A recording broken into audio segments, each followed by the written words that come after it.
सैया हो एगो ख्वाहिश बा धनिया के तोहर फरमाइश बा।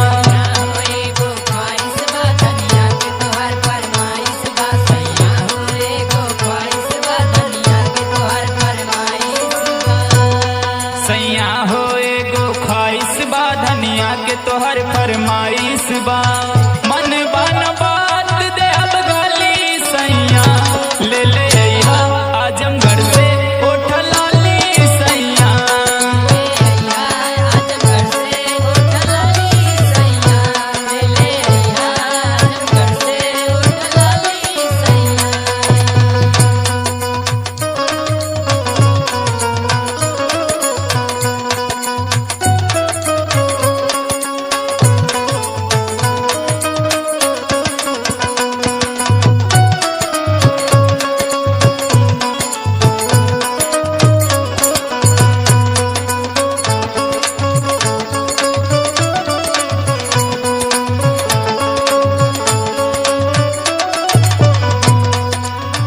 ए राजा जी बोला। सुना तारा हाँ सुनत है। और ही सुना। हाँ सुनावा देखी और का सुनावे लो। बनारस से साड़ी लइहा जौनपुर से नथिया कान खोल के सुनला हमर सारी बतिया।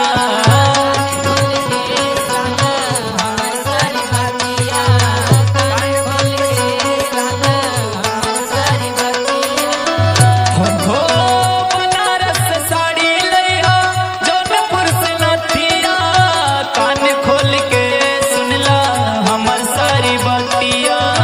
बलिया से ले ले अइहा बाली सैया ले ले अइहा आजमगढ़ से ओठ लाली सैया।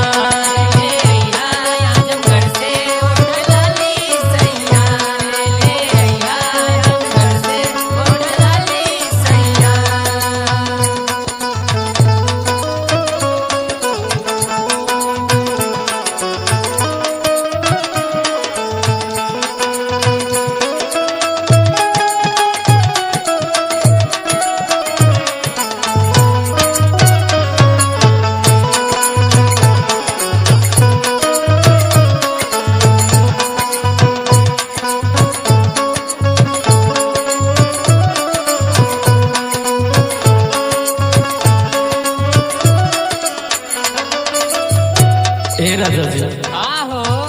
जब से गए हो परदेश कमाए हाँ तब से एक फटही लुगरी तक ना भेजले हवा। आपने माई कसम। और सुना। हाँ सुनावा। हाँ कम होई पैसा तो करिया कम्प्रोमाई व्हाट्सएप पे भेज दे हम चोली के साई।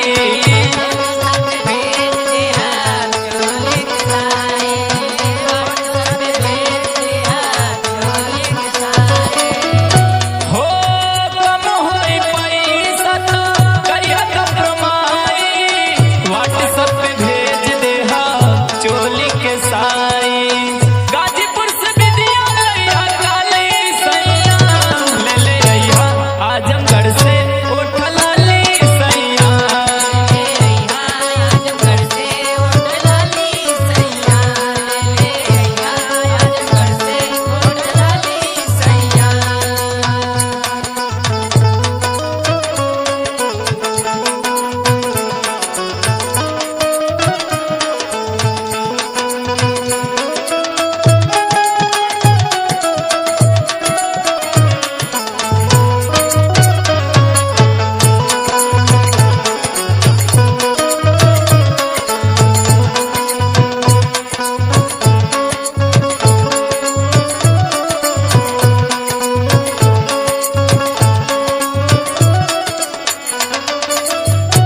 ए राजा जी और सुना।